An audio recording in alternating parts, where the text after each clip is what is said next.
சூரா யூசுப் ஓதப்பட்டது. அற்புதமான ஒரு சூரா. யூசுப் அலைஹிஸ்ஸலாம் அன்னவர்களுடைய வரலாற்றை முழுமையாக தெளிவாக சொல்லக்கூடிய ஒரு சூரா. யூசுப் நபியினுடைய வரலாற்றில் பல்வேறு படிப்பினைகள் இந்த சமுதாயத்திற்கு உண்டு. இந்த படிப்பினைகளிலே மிகவும் முக்கியமானது கனவுக்கான விளக்கத்தை சொல்லக்கூடிய ஒரு அற்புதமான நபி யூசுப் அலைஹிஸ்ஸலாம். எப்படிப்பட்ட கனவாக இருந்தாலும் கனவுக்குரிய விளக்கத்தை சரியாக துல்லியமாக சொல்லக்கூடிய ஆற்றல் உடையவர்கள் யூசுப் அலைஹிஸ்ஸலாம். அன்பானவர்களே, கனவு வித்தியாசமானது. கனவு ஒரு மர்மமானது. அல்லாஹ் கொடுத்திருக்கக்கூடிய ஒரு மர்மமான ஒரு வித்தியாசமான விஷயம் கனவு. கனவை தடுக்க முடியாது, கனவை மாற்ற முடியாது. கனவு காண்பவர் நினைத்தால் கூட கனவை மாற்ற முடியாது. தூக்கத்தில் கனவு காண்றோம், கனவு ஒரு வாரி போய்கிட்டு இருக்கும், அதை மாற்றி வேற மாதிரி கொண்டு போக முடியாது. அது எப்படி வருமோ அது போங்களாத நம்ம அதை காண முடியும். கனவுக்கு சொந்தக்காரர் கூட கனவை மாற்ற முடியாது. ஒரு வித்தியாசமான ஒரு அணுகுமுறையை அல்லாஹ் தஆலா மனித சமுதாயத்திற்கு கனவாக கொடுத்திருக்கிறான். கனவு எப்படிப்பட்டது, கனவு உண்மையா, கனவு எப்படி பிரதிபலிக்கும் என்பதை பற்றி நாம் தெரிந்து கொள்ள கடமைப்பட்டிருக்கிறோம்.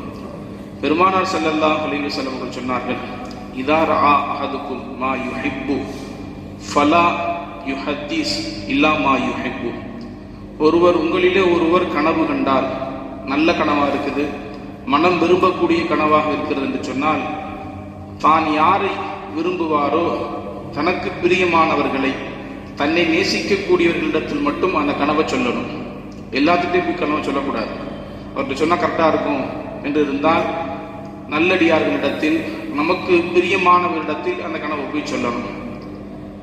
ஃபைதா ரஆ அஹதுக்கும் மா லா யுஹிப்புஹு, நமக்கு பிடிக்காத மாதிரி, யக்ரிஹு, வெறுப்பான வித்தியாசமான ஒரு கனவை ஒருத்தர் பார்க்கிறான்னு சொன்னா, ஃபல்யதஅவ்வது பில்லாஹி மினஷ் ஷைத்தானிர் ரஜீம், அல்லாஹ்ட்ட இருந்து பாதுகாப்பு தேடணும். ஷைத்தானை விட்டும் அல்லாஹ்விடத்துல பாதுகாப்பு தேடணும். வித்தியாசமான கனவு, மனம் வெறுக்கக்கூடிய, வேதனை அளிக்கக்கூடிய, பயங்கரமான, பயப்படக்கூடிய, மோசமான ஒரு கனவை ஒருத்தர் பார்க்கிறார். யார்கிட்டையும் சொல்லக்கூடாது, அதை அப்படியே விட்டுறணும். எந்த நேரத்தில் கனவு பார்க்குறோமோ எந்திரிச்சு உட்கார்ந்த உடனே 3 முறை அவுது பில்லாஹி மினஷ் ஷைத்தானிர் ரஜீம் சொல்லி இடது பக்கமாக துப்பிட்டு முடிஞ்சா ஒளி செஞ்சு 2 ரக்காத் தொழுதுறாங்க. அப்படியே அந்த கனவை அப்படி விட்டுறணும், யார்கிட்டையும் சொல்லக்கூடாது என்று பெருமானார் ஸல்லல்லாஹு அலைஹி வஸல்லம் சொல்லி இருக்கிறாங்க. கனவுக்கு பிரதிபலிப்பு உண்டு. ரசூலுல்லாஹ் சொன்னாங்க, மா யபுகா நுபுவத்து இல்லல் முஷஃபராத், முபஷிராத்தை தவிர நுபுவத் என்பது இப்ப இல்லை.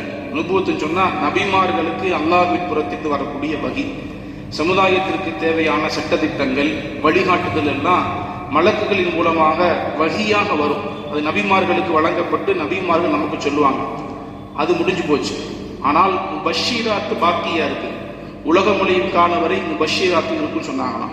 ரசூலுல்லாஹ் சஹாபாக்கள் கேட்டாங்கன்னா, முபஷிராத்துனா என்ன? ருக்யா அஸ்ஸாலிஹா, நல்லவர்கள் காணக்கூடிய கனவு.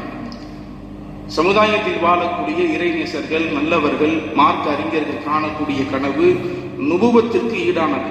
நுபுவத்து எப்படி நபிமார்கள் வரக்கூடிய வகை எப்படி உண்மையாக இருக்குமோ, அதே போல நல்லடியார்களுக்கு வரக்கூடிய நல்ல கனவு அது சமுதாயத்திற்கு தேவையான வழிகாட்டுதலை கொடுக்கும். ஒரு நல்லடியார் ஒரு கனவு பார்க்கிறாரு, அந்த கனவினுடைய விளக்கத்தை வெளியே சொல்றாரு சொன்னா அது அப்படியே நடக்கும் என்பது நிதர்சன உண்மை. கனவுல தேர்ச்சி பெற்றவர் என்று சொன்னால் 2 பேரை சொல்லலாம். ஒன்று, சஹாபாக்களுடைய காலத்தில் வாழ்ந்த அபூபக்கர் சித்திக் ரலியல்லாஹு அன்ஹு கனவுல தேர்ச்சி பெற்றவங்க. 2வது முஹம்மது இப்னு சீரின் ரஹ்மத்துல்லாஹி அலைஹி, அவங்க தான் உலகத்திலேயே கனவு உலகத்தின் மாமேதை என்று அழைக்கப்படக்கூடிய முஹம்மது இப்னு சீரின். எப்பேற்பட்ட வித்தியாசமான கனவை சொன்னாலும் விளக்கம் சொல்லிடுவாங்க. ரசூலுல்லாஹ் சொன்னாங்களா, அபூபக்கரே, நேற்று இரவு ஒரு கனவு பார்த்தேன். உனக்கு முன்னாடி ஒட்டகத்துல 2 அடி நான் முன்னாடி போறேன்னு சொன்னாங்களாம். 2 அடி நான் கொஞ்சம் முன்னாடி போறேன், நீ 2 அடி பின்னாடி வர்றேன் அப்படின்னு சொன்னாங்களாம். இந்த கனவுக்கு யாராவது விளக்கம் சொல்றீங்களா என்று சகாபாக்கள் கேட்கும் பொழுது அபூபக்கர் சொன்னாங்களா, யார சொல்லலாம், நீங்க மரணிச்ச பிறகு 2 வருஷம் கழிச்சு நான் மரணிப்பேன் அப்படின்னு சொன்னாங்களாம். உடனே சொல்லிட்டாங்க, இந்த இடத்துல யோசிக்காம கொள்ளாமல் சொன்னாங்க, நீங்க முதல்ல மரணிப்பீங்க, உங்களுக்கு பிறகு 2.5 ஆண்டுகள், சரியாக 2.5 ஆண்டுகள் கழிச்சு நான் மரணிப்பிட்டாங்க. வரலாறுல பதிவு செய்யறாங்க. அந்த கனவு உண்மையாயிடுச்சு. பெருமானாருடைய மரணத்திற்கு பிறகு 2.5 வருடங்கள் ஆட்சி செய்து அதற்கு பிறகு அபூபக்கர் மரணம் முடிவாங்க. இதுபோல கனவுக்கு விளக்கம் சொல்லக்கூடியது வித்தியாசமானது. இப்னு சீரீன் ரஹ்மத்துல்லாஹி சொன்னாங்க, கனவு 3 வகை. ஒன்று எண்ண ஓட்டம், மனிதன் எதை ஆழமாக எண்ணுகிறானோ அது கனவா வரும். 24 மணி நேரம் எதை சிந்திக்கிறோமோ சில நேரம் அது கனவா வரும். 2வது ஷைத்தானுடைய விளையாட்டு, வித்தியாசமா கனவு வரும். 3வது அல்லாஹ்வுடைய சுபச்சி, நல்லடியார்களுக்கு நல்லவர்களுக்கு சமுதாயத்திற்கு தேவையான கருத்துக்களை வழிகாட்டுதலை அல்லாஹ் கனவு மூலியமா கொடுப்பான். இந்த 3 இருக்குது. ஷைத்தானுடைய கனவு வந்துச்சுன்னு சொன்னா அல்லாஹ்ட்ட பாதுகாப்பு தேவை.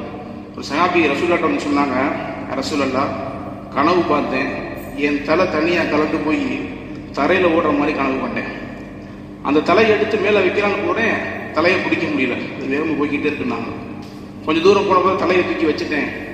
இது என்ன யார் ரசூலுல்லாஹ்னு கேட்டாங்க. ரசூலுல்லாஹ் அந்த சஹாபி கனவை கேட்டு சிரிச்சாங்க. இது ஷைத்தானுடைய ஒரு விளையாட்டு, இது போல கனவு கண்ட யார்ட்டையும் சொல்லாதீங்க, அல்லாஹ்ட்ட பாதுகாப்பு தேடுங்கன்னு சொன்னாங்க. இப்போ கனவு சில நேரங்களில் ஷைத்தானுடைய விளையாட்டாகவும் இருக்கும். சில நேரம் கனவு பயங்கரமான ஒரு விபத்தை ஏற்படுத்திடும். கசசுல் லதாயிஃப்னு சொல்லி ஒரு அரபு நூலில் ஒரு கதை எழுதுறாங்க. ஒருத்தருக்கு ஒட்டகக்கறி சாப்பிடணும்னு ஆசையாக இருந்துச்சான். வாழ்நாளில் ஒட்டகக்கறி சாப்பிடணும், அதுவும் ஒட்டகத்துடைய தொடைய முழுசா வேக வச்சு மந்தியில் சாப்பிடணும்னு ஆசைப்பட்டாராம். திடீர்னு ஒரு நாள் கனவுல ஒரு பெரிய விருந்து நடக்குது. ஒரு பெரியம்மா ஒரு மண்டபம் போல பெரிய கூடாரம்லாம் அடித்து மக்களுக்கெல்லாம் விருந்து கொடுக்குறாங்க. இவர் உள்ளே போய் பார்த்தா தட்டு நிறைய ஒட்டக மந்தி சோறெல்லாம் வச்சு ஒட்டகத்துடைய காலை சப்பையை வச்சிருக்காங்க. உள்ளே போய் இலையில உட்கார்றாரு. ஒட்டகத்துடைய காலை கொண்டு வச்சுட்டாங்க. இன்னொரு காலை எடுக்கிறாரு, எடுத்து கடிக்கிறாரு, கடிக்க முடியல. நல்லா கடிக்கிறாரு, கடிக்க முடியல. கொஞ்சம் நேரத்தில் ஒட்டக கறி பேசுது அவர்கிட்ட. கனவு முடிஞ்சிருச்சு. காலையில் உடம்பு முடியாமல் சோம்பலா உடம்புலாம் ஒரு மாதிரி வினோதமான சூழ்நிலை ஹஜ்ரத்தை பார்க்க போயிட்டார். ஹஜ்ரத் கனவு பார்த்தேன், ஒட்டகக்கறி, எப்போவுமே நான் ஒட்டகக்கறி நினச்சிக்கிட்டே இருப்பேன், எனக்காவது ஒரு நாள் ஒட்டகம் சாப்பிட மாட்டோமான்னு ஆசைப்பட்டேன். ஒட்டகக்கறி கிடச்சிச்சு. கடிக்கிறேன், கடிக்க முடியலை. கொஞ்ச நேரத்தில் அந்த ஒட்டகக்கறி என்கிட்ட பேசிச்சு அப்படின்னா. இப்போ அஜித் 2 கேள்வி கேட்டாராம். என்ன கேட்டிருப்பாரு அவர்? என்னடா நம்ம அஜித்திட்ட வந்து கேள்வி கேட்க வந்தா இவர் நம்மகிட்ட கேட்கிறாரு அப்படின்னா. அந்த கறி என்ன பேசிச்சு, உனக்கு ஏன் அடிபடுச்சுன்னு கேட்டாங்க. பார்க்க வித்தியாசமான தோட்டத்தில் வந்திருக்காரு. அப்ப அவர் சொன்னாராம், நான் கடிச்சேன், கடிக்க முடியல, கடிக்காதுன்னு சொன்னிச்சு அப்படின்ட்டாராம். அப்ப என்ன நடந்துச்சுன்னாங்களாம், திரும்பவும் கடிக்காதுன்னு சொன்னிச்சு, கடிச்சேன், கண்ணை திறந்து பார்த்தேன், ஒட்டகக்கறிங்க பொண்டாட்டி காலை கடிச்சிட்டேன் அப்படின்ட்டாராம். ஒட்டகக்கறிட்டு பொண்டாட்டி காலை கடிச்சிட்டேன், நல்லா முத்துன்னு முத்தி விட்டா அப்படின்னாலாம். அதான் அடிச்சு மூஞ்சி முகர்லாம் வீங்கி, தலையெல்லாம் வீங்கி போய் கண்ணெல்லாம் வீங்கி வீட்டில் எடுத்து விட்டாராம். சில நேரங்களில் கடவுள் இது மாதிரி வித்தியாசமான ஒரு பயங்கரமான இதை கொடுத்தோம். இப்போ அஜித் சொன்னாராம், இப்போ உனக்கு தேவை கனவுக்கு விளக்கம் இல்லை, ட்ரீட்மெண்ட் தான், போய் ஆஸ்பத்திரிக்கு போ அப்படின்னு அனுப்பிச்சு வச்சுட்டாங்களாம். அதுபோல கனவு சில நேரங்களில் வித்தியாசமாக வரும். ஒரு கனவை சொல்லி முடிச்சிடுறேன். பெருமானாருடைய காலத்தில், பெருமானாருக்கு பிறகு வந்த ஒரு கனவு. முஜீப் என்ற ஒரு மன்னர், சுல்தான் முஜீப், அவருடைய மிஸ்ருடைய மன்னராக இருந்தார். பெருமானார் ஸல்லல்லாஹு அலைஹி வஸல்லம் அவர்கள் கனவுல வர்றாங்க. வந்து 2 பேரை காமிக்கிறாங்க. இவங்க 2 பேர்ட்டு என்னை நீங்கள் காப்பாற்றுங்க அப்படின்னு சொல்றாங்க. சரி, கனவு வித்தியாசமா இருக்கு. எந்திரிச்சு மூஞ்சியை ஒளிச்சுட்டு தொழுதுட்டு திரும்ப படுக்கிறாரு. மீண்டும் ரசூலுல்லாஹ்வே கனவுக்கு வர்றாங்க. 2 பேரை காமிக்கிறாங்க. இவர் 2 பேரும் கண்ணு கொஞ்சம் பெருசா இருக்கு, இவர்கிட்ட என்னை காப்பாற்றுங்க அப்படின்னு சொல்றாங்க. ஏதோ ஒரு வித்தியாசமா நடக்க போகுதுன்னு சொல்லி மந்திரியோட சேர்ந்து, சுல்தான் நிஜாமுதீனோட சேர்ந்து நேரம் மஸ்ஜித் நபவிக்கு வந்துட்டாங்க. 20 பேரை ஒன்னா கூட்டிட்டு வந்து மஸ்ஜித் நபவி ரவுதா ஷரீஃப் பக்கத்தில் உட்காந்து தொழுகிறாங்க. தொழுதுட்டு ஆலோசனை செஞ்சுட்டு, மதீனாவை சுற்றி இருக்கக்கூடிய எல்லாத்துக்கும் ஒரு அன்பளிப்பு பரிசு, ஒரு விருந்து ஏற்பாடு செஞ்சிடும், எல்லாரும் வந்துருங்கன்னு சொல்றாங்க.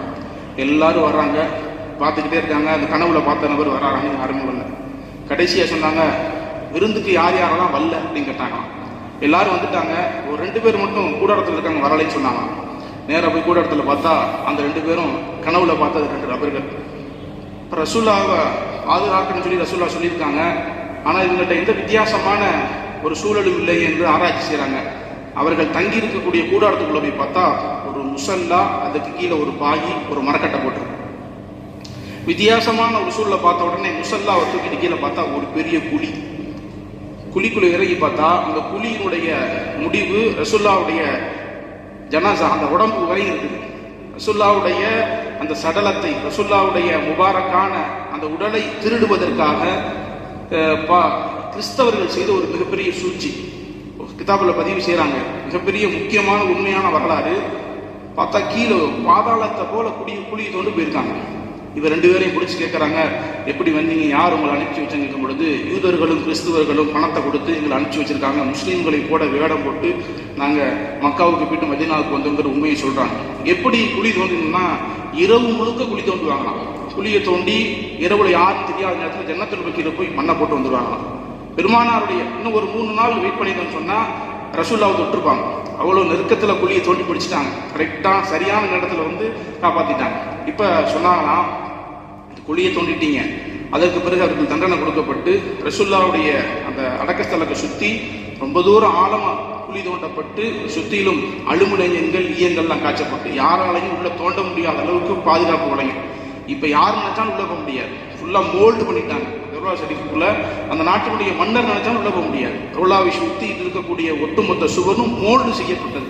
திறந்து கதவு மாதிரி உள்ள போக முடியாது. காபாவை போல ரவுலா ஷெரீஃப் பாதுகாக்கப்பட்டது. அதுக்குள்ள யாருமே உள்ள போக முடியாது. அது போல மோல்டு செய்யப்பட்டு அலுமினியங்கள் இரும்புகளாலான அந்த கரைசலை கொண்டு பூசப்பட்டு மேலிருந்து பூமிக்கு கீழே வரைக்கும் பூசியிருக்காங்க. அது அன்பானவர்கள் எதற்காக சொல்லவிருக்கிறேன் சொன்னால், கனவு உண்மையானது, நல்லடியார்களுக்கு வரக்கூடிய கனவு உண்மையானது.